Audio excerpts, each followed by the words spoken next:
I was pumping gas, most definitely, and printing T-shirts and selling ink pens, and I mean, anything and everything. There was a guy who I worked with many years ago, and we were talking about success and money and all that stuff. And he told me this one thing. He said, money doesn't change anybody. Money reveals them. Same thing with success, and I believe that, wholeheartedly. I'm still exactly the guy that used to pump gas, I'm still the guy that was a mechanic for a minute, I'm still, exactly. I just happen to have a weirder job at the moment. If we could celebrate every breath that we take, because nothing's a guarantee. If we could celebrate the breath and the exhale, which is being alive, without, oh, my car won't start. There are things that are very, very important in life that we don't think about, And one of the most worrisome things that I went through for years is you're freaked out about your past. You're worried, you're scared to death of the future, but the now doesn't exist. And I think that's a grave mistake that we make. By the time you were 15, that you had lived in 20 different homes, is that true? My mom liked to move a lot. A lot. A lot? Yeah. One time we moved from one house to the house next door. So how do you adjust? How do you get to be, if you're going in a different school all the time? Well, it was kind of normal. We didn't know anything else, you know. So for us, it was kind of normal. I moved to Los Angeles in 1983, and was basically an unemployed musician, and a buddy of mine, Nicolas Cage. Yeah. I was filling out job applications, and Nick suggested that I meet his agent because he felt I should be an actor. Why? Don't know. Don't know. Still don't know. Okay. But no, so you'd never seriously thought about it until Nicolas Cage mentioned it.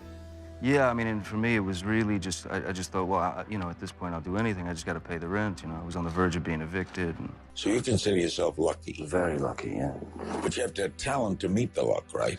Somebody hands you the ball, and you run, I mean, and if you get hit, you get hit, or maybe you make it through. You never know. But I mean, I just know that somebody handed me the ball at a certain point, and I was hungry enough to keep running, and I'm still running.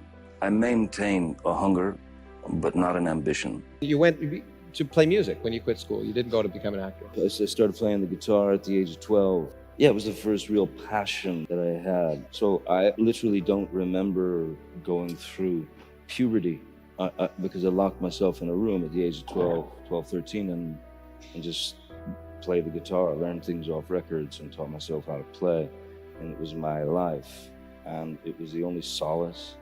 It was the only sanctuary. It was the only security. It was my first love. You have to realize that whatever your day is, whatever you're doing, whatever your job is, whatever people think of you or project you to be, none of it matters, really, until you look around and see people who are in need.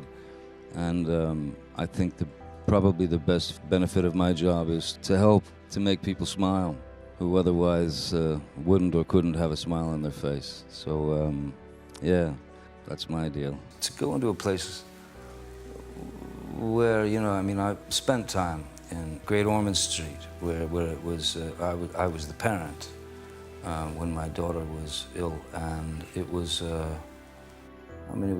I've known darkness in my life, but that was the darkest period ever, I'd always kind of done these visits, but after that, the visits became more and more important because the kids, bless them, they're so strong, they're so courageous, but the parents are the ones who are slowly dying. And to be able to bring a smile or a giggle to these people is, it means everything in the world to me. Do you look back and say, look, I did what I wanted to do. It's defining of me. There were other things that I probably should have done. Not from my perspective. From my point of view, I did the right things. Every film that I've done, I'm happy that I made that choice. I don't have any regrets whatsoever. Most people would say that if you wanted to be a leading man in a traditional way, it was yours there for the taking, and you didn't want that. I think any actor, given a certain amount of success or given a certain amount, somebody hands you the ball, you run with it. Any actor could do that, but it's not me. It wasn't me. I was on a television series for 3 or 4 years, about 4 seasons, and I was, without question, a product. Not my own product, I was somebody else's product. And they shoved me down the throats of America, and it was a very uncomfortable situation. And I swore to myself that when I got off that show, I would do what I wanted, the way I wanted to do it. And I stick to that. So, I mean, if I had to do leading man things just to continue to be an actor, continue to work, nah, I'd rather go back to pumping gas. What do you think when you look at those pictures? No, really. What do you think? No, it was a strange time because I'd become this product, and it made me very uncomfortable. Yeah, because I didn't. I mean, I Being just sort of labeled a heartthrob. Well, they started to build this image, and it had nothing to do with me. And no one should accept anything but the truth. To have to suffer the ignorance of someone lying to you for some type of gain. And You've never seen any of your films, ever? I tried to see one once because the director asked me to. I fell asleep 35 times. I feel the experience.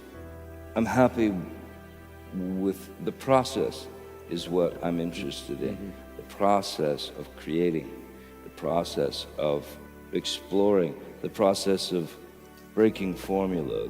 Damaged characters are more interesting because that's what's great about the work. Everybody's damaged. Everyone's damaged on some level, and I'm fascinated with human behavior. I'm fascinated with the flaws of the human being. I mean, I'm just fascinated. It's a strange thing because the greatest thing you can do as an actor, I think, is to be an observer. And at a certain point, something bizarre happens, and you're not able to observe in public anymore because everyone is observing you. So that's a kind of danger. Since May 27th, when my daughter was born, I've been floating. I smile constantly, which I never did before. And you never imagined you would have it this kind of...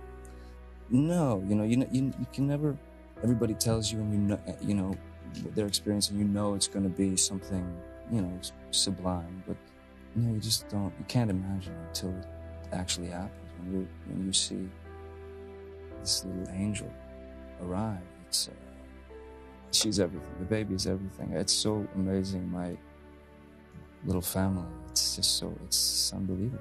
It's I don't know. It's the only thing that's ever happened. Really, the only thing. Everything else is smoke. What were you worried when you turned 50? No, it was like, it was just a wake up. It's another day, and everybody makes a deal about, the idea of, 50, half a century and stuff like that. It felt like 40 to me. It just felt like another decade, really, I mean, both grown-ups and kids love him so much. What is it about him, you think, that makes... Well, for one, I think he's a major talent. 2, he's awesomely good-looking. 3, he's not like most people we know. There is something offbeat about him that is intriguing and ultimately attractive. There's something magical about him. My kids call him Uncle Fun, and he is, when you are with him, you are pretty certain that nobody else is having as good a time as you are. I came here for you, the people, who, through whatever good times or bad, have stood by me, trusted me, and you've, thank you. And you have no idea how much I appreciate it. I love you too.